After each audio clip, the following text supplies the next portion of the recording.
Hello everyone, welcome to leaders space academy. जैसा कि आप जानते हैं, हमारा जो MPPTCL के लिए अभी कोर्स रनिंग है 2025 वैकेंसी के लिए, उसका आज नेटवर्क थ्योरी जो सब्जेक्ट है वो चल रहा है अभी। और उसकी आज क्लास नंबर 4 होने वाली है, जिसमें हम क्या देखेंगे। कल हमने नोड और नोडल एनालिसिस, सुपर नोड और कुछ कॉन्सेप्ट देखे थे। आज हम थ्योरम्स और सुपर मैश और मैश एनालिसिस के बारे में देखेंगे। हमारा DC सर्किट का पार्ट 3 होने वाला है, क्लास नंबर 4 है। ठीक है, आप प्लेलिस्ट में जाकर प्रीवियस लेक्चर्स भी देख सकते हैं। ठीक है, तो आज हम क्या करेंगे, यहाँ पर मैश एनालिसिस के बारे में बात करते हैं। ठीक है, मैश एनालिसिस में क्या होता है, देखिए हमने क्या पढ़ा था। जो हमने नोडल एनालिसिस पढ़ी थी उसमें हमने KCL plus Ohm's law follow किया था। जो मैश एनालिसिस होती है यहाँ पर KVL plus Ohm's law follow करते हैं, क्योंकि मैश में क्या होता है हम KVL लगा पाते हैं, नोड में क्या होता है हम KCL की बात करते हैं। ठीक है, तो इसमें क्या करते हैं, सबसे पहले नंबर ऑफ मैश हम फाइंड करते हैं किसी भी सर्किट में। अभी आप इसकी स्टेप्स देख लीजिए, क्वेश्चन के थ्रू और अच्छे से क्लियर हो जाएगा। सबसे पहले हम क्या देखते हैं, कितने नंबर ऑफ मैश हैं। अब जो नंबर ऑफ मैश होते हैं उनकी एक इक्वेशन होती है। कई बार क्वेश्चन में डायरेक्टली हमसे ही पूछ लेता है कि जो मैश होती है मतलब उसका फॉर्मूला क्या होता है। तो जितनी मैश होती है उतनी इक्वेशन बनती है। और नंबर ऑफ मैश का फॉर्मूला क्या होता है, B - n+1, मतलब कितनी ब्रांच है माइनस नंबर ऑफ नोड्स कितने हैं। प्रिंसिपल और सिंपल नोड दोनों को यहाँ पर काउंट किया जाता है +1। ठीक है, और फिर क्या करते हैं, जैसे ही हमने नोड देख लिया, हम क्या करते हैं वहाँ पर I1 I2 इस तरीके से सारे मैश में हम एक करेंट जो है उसको मार्क कर लेते हैं। ठीक है, फिर क्या करते हैं हम KVL अप्लाई करते हैं और मैश करेंट को फाइंड करते हैं। ठीक है, और अगर करेंट सोर्स प्रेजेंट में, मतलब कोई भी सर्किट में अगर करेंट सोर्स है तो हम यहाँ पर क्या लगाने वाले हैं, KVL। तो हमें उसके अक्रॉस वोल्टेज पता होना चाहिए, हम डायरेक्ट उसका यूज़ नहीं कर पाएंगे। ठीक है, जैसे कि मैं यहाँ पर कोशिश करते हैं।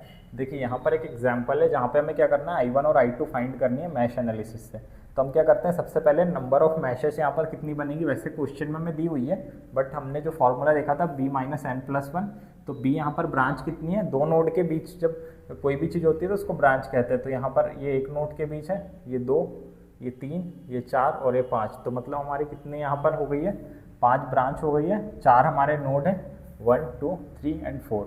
ठीक है, तो 4 नोड है, तो बी हमारा निकल कर कितना आ जाएगा 2, तो जो कि दिख भी रहा है 2 यहाँ पर मैश बनेंगे। ठीक है, अब यहाँ पर जो I2 दिया हुआ है वो क्या है, उल्टे साइन में है किसके, 5 एम्पियर के। तो यहाँ I2 की वैल्यू क्या निकल कर आ जाएगी, -5 एम्पियर। ठीक है, अब यहाँ पर हमें I2 भी निकल गया। अब हम I1 निकालने के लिए क्या करेंगे, I1 निकालने के लिए हम फर्स्ट सर्किट में KVL लगा लेंगे। तो फर्स्ट सर्किट में हम जब KVL इक्वेशन यूज़ करेंगे, -90 प्लस ड्रॉप तो 9I1, और यहाँ का ड्रॉप क्या है, यहाँ से 5 एम्पियर आ रही है, तो ये I1 + 5 करंट जा रही है, तो 6 I1 + 5।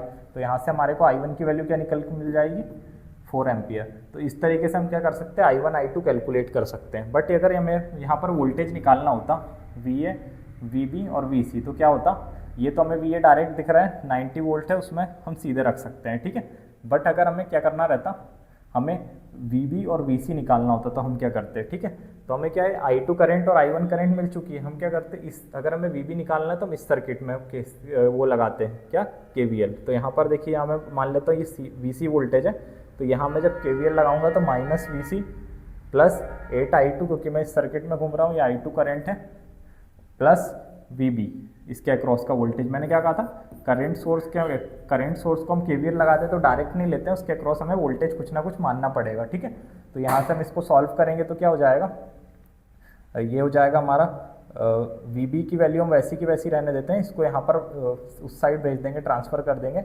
और I2 जो है हमारा माइनस का 5 एम्पियर था, तो उससे सॉल्व करेंगे तो हमारी VB की वैल्यू 94 वोल्ट निकल जाएगी। अब जब VB की वैल्यू निकल चुकी है तो VC क्या है, 6 इंटू ये जो हमारी वैल्यू I1 + 5, तो क्या करेंगे हम 6I1 + 5 कर देंगे, तो हमारी जो हमारी क्या है हमारी VC की वैल्यू भी निकल जाएगी, जो कि 54 वोल्ट है। तो VA VB VC तीनों भी हम निकाल सकते हैं। बट आपको इससे एक चीज़ समझ आई होगी, प्रॉब्लम हमें ये निकालने में आ रही है, VA VB VC।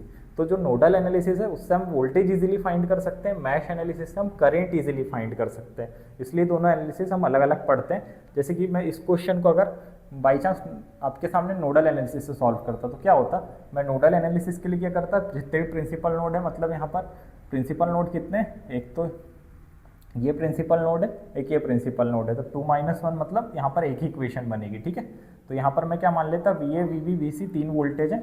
अब मैं क्या करता, जैसा हम क्या करते हैं नोडल एनालिसिस में करते हैं, करंट जो है वो उसको सपोज करते हैं, तो यहाँ क्या हो जाएगा V C minus 90 upon 9, V C minus 90 upon ये 9 हो जाएगा क्योंकि 9 है, और यहाँ पर क्या हो जाएगा वी सी अपॉन 6, और यहाँ से आने, मैंने क्या कहा था, जाने वाली करंट हमेशा पॉजिटिव लेते हैं और आने वाली करंट को नेगेटिव, तो आने वाली करंट नेगेटिव हो जाएगी, तो यहाँ से वी सी कितना निकल कर आ जाएगा 54 वोल्ट, जैसा हमें पीछे मिल रहा था, और ये कितने ईजिली एक इक्वेशन से निकल गया। अब जैसे हमें वी सी मिला है, वी ए हमें फिर डायरेक्ट दिख रहा है तो 90 वोल्ट हम वैसा का वैसा लिख देंगे। अब जो यहाँ से हमें क्या मिल चुका है, वी सी मिल चुका है, अब हम इसके थ्रू क्या करते हैं, वी बी भी निकाल लेते हैं। कैसे, ये हम इसको यहाँ पर ड्रॉ करते हैं, ये वी सी है और ये हमारा क्या है, यहाँ से 5 एम्पियर की करंट आ रही है, तो क्या है, करंट हमेशा रजिस्टर में प्लस में एंटर करती है, सब हमने बेसिक पढ़े हुए हैं, तो ये क्या हो जाएगा 8 5 से 40 वोल्ट का यहाँ पर ड्रॉप हो रहा है और ये वी बी है। तो अब जब हम इस पर लगाएंगे तो क्या होगा, ये हो जाएगा प्लस माइनस नेगेटिव का वोल्टेज, तो V B minus V C voltage, तो V B minus V C करेंगे तो हमें क्या V B minus V C करेंगे, और हमें हमारे पास किसकी वैल्यू निकालनी है, हमारे पास वी बी की वैल्यू निकालनी है, तो हम वी सी की वैल्यू पुट कर देते हैं 54 वोल्ट, तो हमारे क्या निकल कर मिल जाएगी यहाँ से वी बी की वैल्यू। तो हमें एक चीज़ यहाँ से क्या समझ आ रही है, जब हमें वोल्टेज निकालने को कहेगा तो डायरेक्ट हम क्या करेंगे, नोडल एनालिसिस लगा लेंगे, और अगर हमसे करंट कह रहा है तो हम मैश एनालिसिस लगा लेंगे। इसलिए दोनों एनालिसिस काम की चीज़ है, जब हमें जिस हिसाब से चीज़ें निकालनी होगी उस हिसाब से हम इसका यूज़ करेंगे, फिर हम दोनों मेथड से अपनी अपनी चीज़ें निकाल सकते हैं। ठीक है, नेक्स्ट हम देखते हैं, अगर हम सुपर मैश की बात करें, जैसे हमने सुपर नोड पढ़ा था, सुपर नोड क्या था, किसी भी दो नोड के बीच अगर इंडिपेंडेंट या डिपेंडेंट वोल्टेज सोर्स आ रहा था तो सुपर नोड था। इसी तरीके से सुपर मैश क्या होता है, किसी भी दो मैश के बीच इंडिपेंडेंट या डिपेंडेंट क्या आ जाए, करंट सोर्स आ जाए, तो उसको सुपर मैश कह देते हैं। ठीक है, और जैसे कि यहाँ पर क्या है, यहाँ पर भी इसको हम देखते हैं कितने नंबर ऑफ मैश बन रहे हैं, तो मैश क्या होगा, यहाँ पर कितनी ब्रांच है, 1 2 3 4 5 ब्रांच है, नोड कितने 1 2, ये एक नोड हो जाएगा, ये एक नोड हो गया, ये दूसरा नोड हो गया, और ये एक ही नोड है, ये हमारा तीसरा नोड हो गया, तो 3 नोड है एन, तो उसके हिसाब से हम जोड़ेंगे b plus n minus one, तो हमारा कितना बन जाएगा, b plus n minus one हमारा कितना हो जाएगा, ये हो जाएगा हमारा 8, ये हमारा इसमें जो घटेगा 2 और 2 इसमें जोड़ेंगे तो हमारा कितना आ जाएगा, 3 निकल कर यहाँ से आ जाएगा।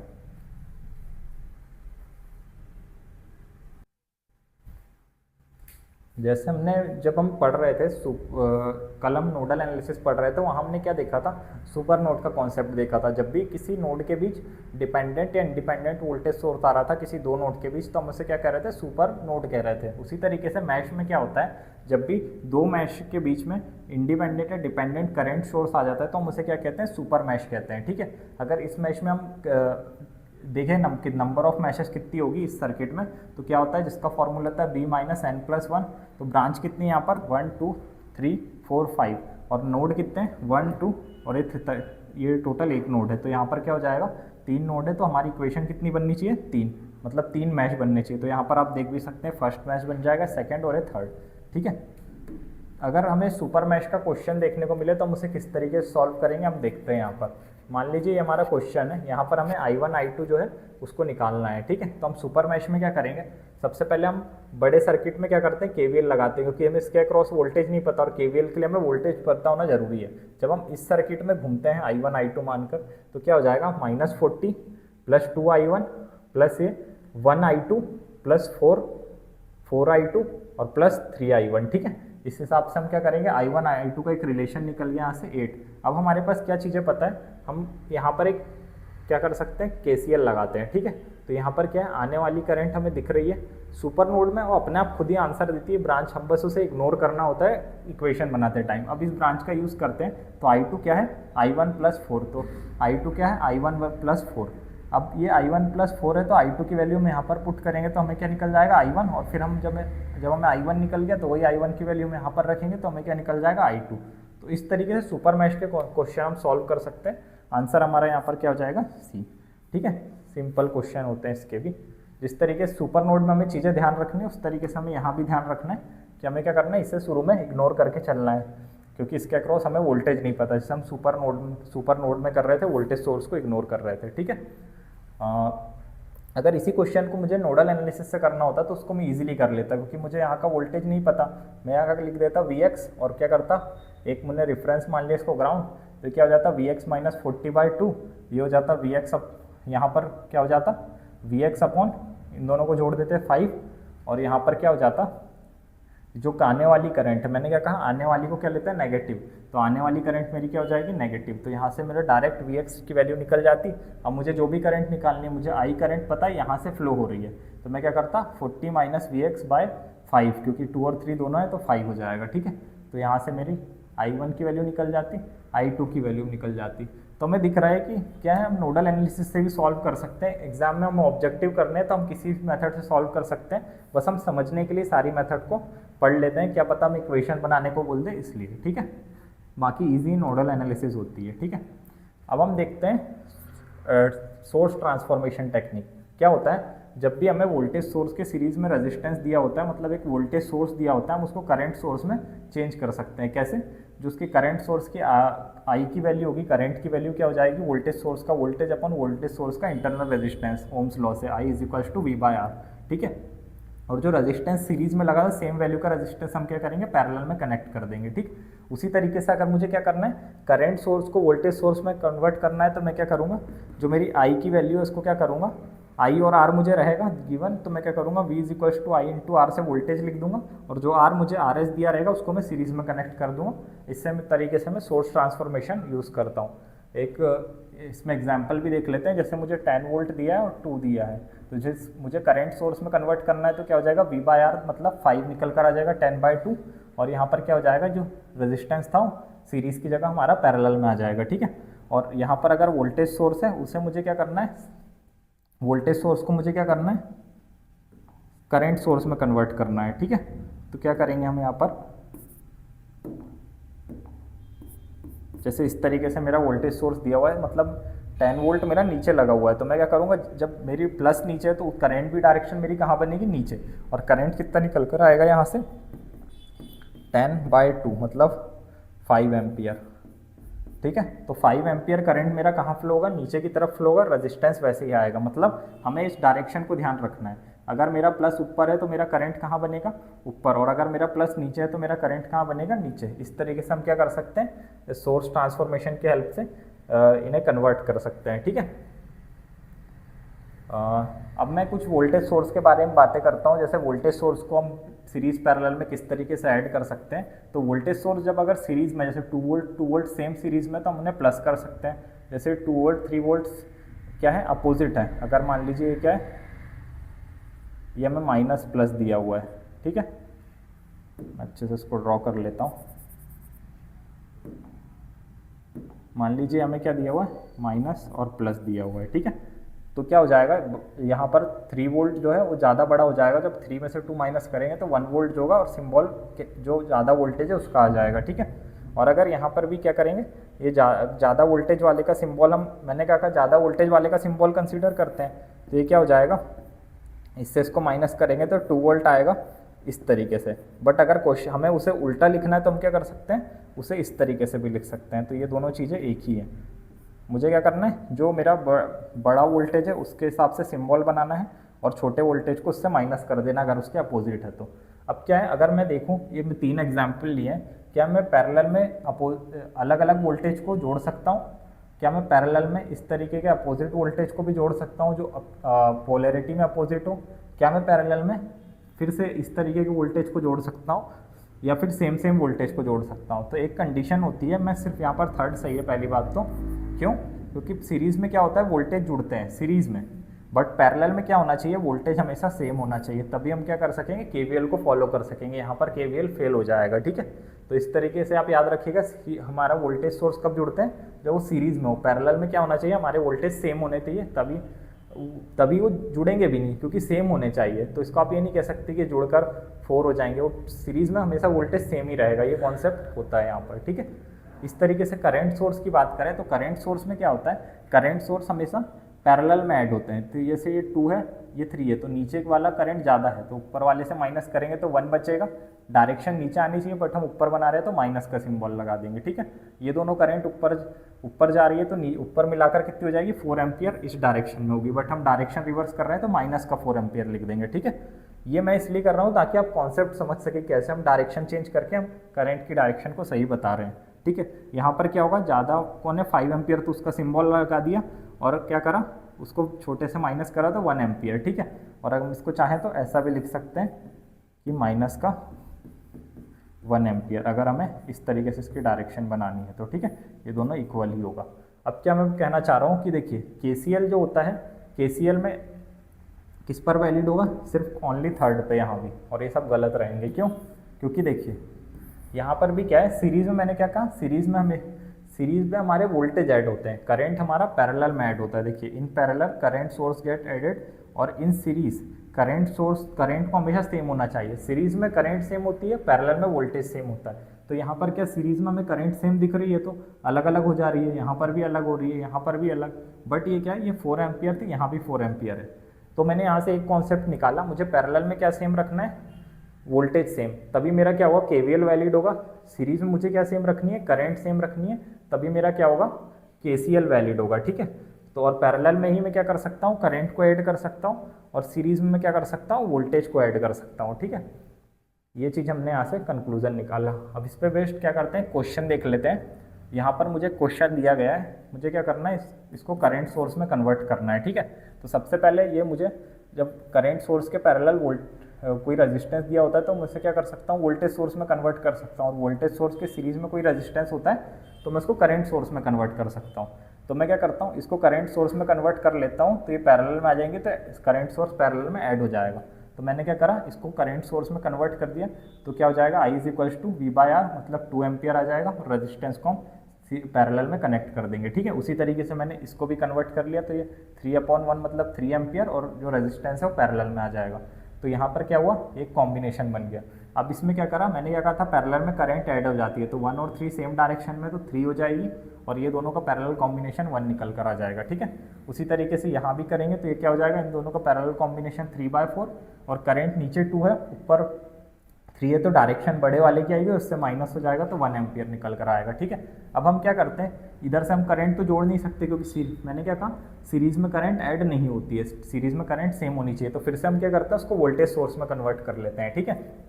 जब हम इसको वोल्टेज सोर्स में कन्वर्ट करेंगे तो क्या हो जाएगा, V = I/R, resistance as it is आ जाएंगे, ठीक है। अब क्या करते हैं, अब हम क्या कर सकते हैं, सीरीज़ में वोल्टेज को ऐड कर सकते हैं। तो इन वोल्टेज को हमने ऐड कर लिया और इन रेजिस्टेंस को ऐड कर लिया। अब सब कुछ सिंपल हो चुका है, बट आंसर हमें करंट सोर्स के फॉर्म में करना था, तो फिर लास्टली हमने उसको क्या करा, करंट सोर्स में कन्वर्ट कर दिया, और ये हमारा आंसर हो जाएगा, ठीक है। ये इस पर बेस्ड एक एग्जाम्पल था। नेक्स्ट हम देखते हैं सुपर पोजिशन थ्योरम। अब हम कुछ थ्योरम डिस्कस कर लेते हैं। हमने काफ़ी बेसिक पढ़ लिया, नोडल एनालिसिस। आप इस पर बेस्ड क्वेश्चन कर सकते हैं, अगर कोई डाउट आएगा तो टेलीग्राम में भी भेज सकते हैं, बट अब हम थ्योरम देख लेते हैं कुछ, ठीक है। हम जल्दी इसलिए कर रहे हैं ताकि हम इस कोर्स को जल्दी से जल्दी कवर कर सकें। आप ज़्यादा से ज़्यादा प्रैक्टिस करिए कॉन्सेप्ट को सीखकर, जिससे आप अपने कॉन्सेप्ट को और अच्छे से डेवलप कर पाएँ, ठीक है। अब हम यहाँ पर देखें तो सुपरपोजिशन थ्योरम हमें क्या कहता है। सबसे पहली बात तो ये लीनियर नेटवर्क पर ही वैलिड होता है। कई बार क्वेश्चन में यही आता है कि सुपरपोजिशन थ्योरम कहाँ वैलिड होता है, तो ये सिर्फ लीनियर नेटवर्क पर वैलिड होता है। इससे हम करंट वोल्टेज कैलकुलेट कर सकते हैं, पर पावर जो होती है इससे हम कैलकुलेट नहीं कर सकते हैं, ठीक है।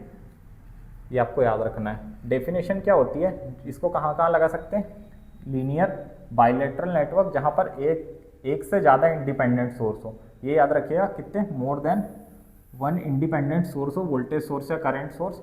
तो हम क्या कर सकते हैं, किसी ब्रांच में जब एक से ज़्यादा इंडिपेंडेंट सोर्सेज हैं, वोल्टेज सोर्स या करंट सोर्स, तो हम इसको लगा सकते हैं। ये हमें क्या बताता है, ये हमें हम क्या करते हैं, एक एक रिस्पॉन्स को एक एक टाइम तक कंसिडर करते हैं, और उनके रिस्पॉन्स के कारण जो भी हमारे लोड पर रिस्पॉन्स मिल रहा है, मतलब जो भी सोर्सेज के कारण हमारे लोड पर रिस्पॉन्स मिल रहा है इंडिविजुअल सोर्स के कारण, फिर हम उसको ऐड कर लेते हैं। तो हमें टोटल जो सर्किट में करंट या वोल्टेज उसके अक्रॉस निकालना होता है, एलिमेंट के अक्रॉस, वो हमें मिल जाता है, ठीक है।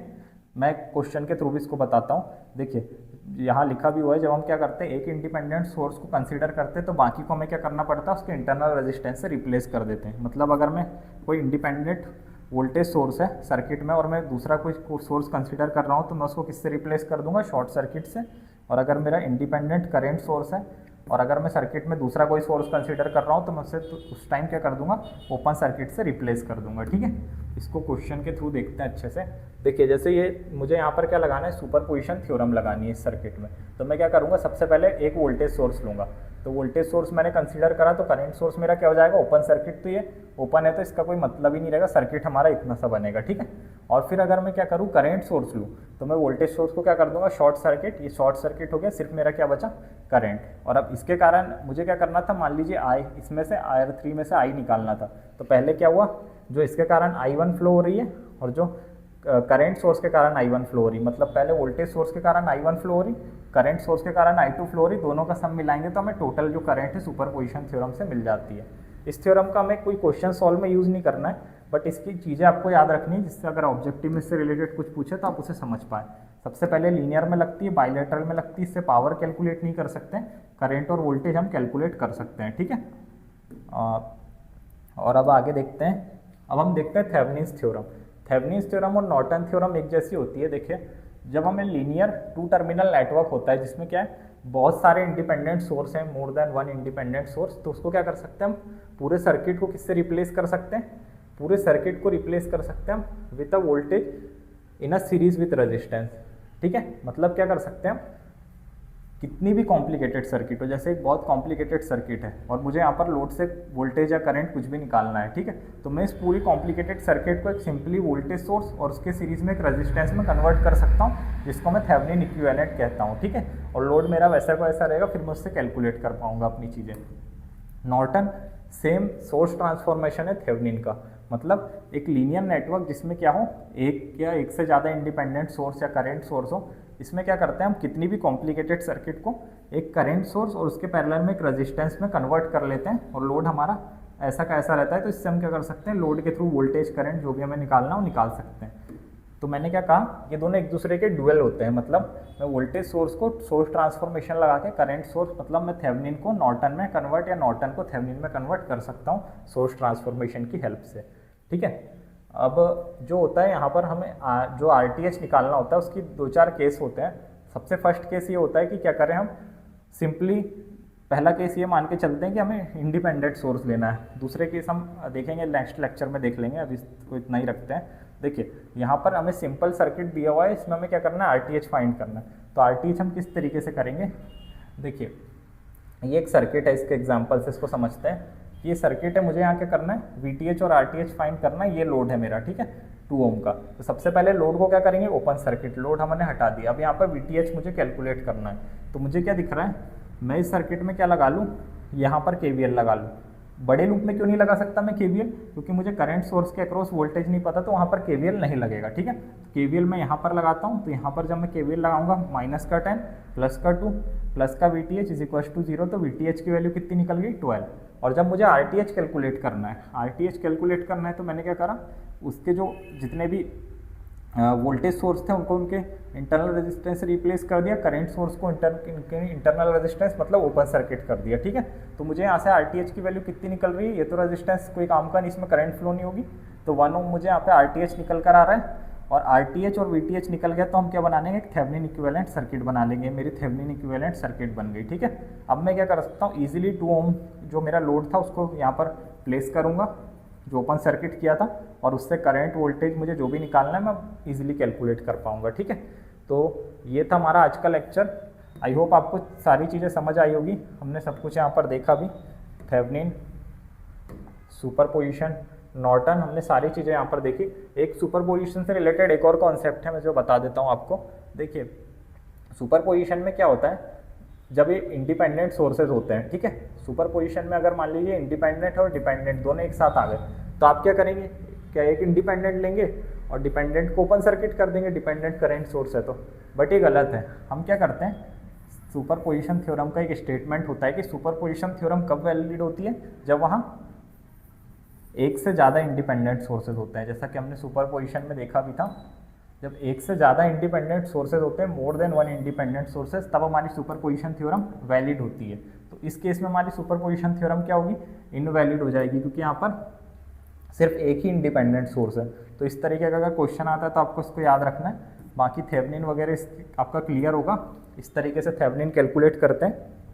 अगले लेक्चर में हम देखेंगे कि अगर हमें रेजिस्टेंस कैलकुलेट करना है और हमें क्या मिल जाए, इंडिपेंडेंट की जगह हमारे सर्किट में डिपेंडेंट सोर्स दे दे तो हम किस तरीके से उसको कैलकुलेट करेंगे।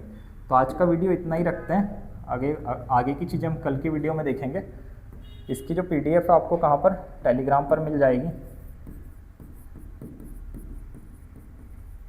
तो आप टेलीग्राम चैनल ज्वाइन कर सकते हैं, जिसकी लिंक आपको डिस्क्रिप्शन पे मिल जाएगी। वहाँ आप फ्री में जाकर इसका PDF डाउनलोड कर सकते हैं। अगर लेक्चर पसंद आया तो उसे लाइक और सब्सक्राइब जरूर करिएगा। Thank you.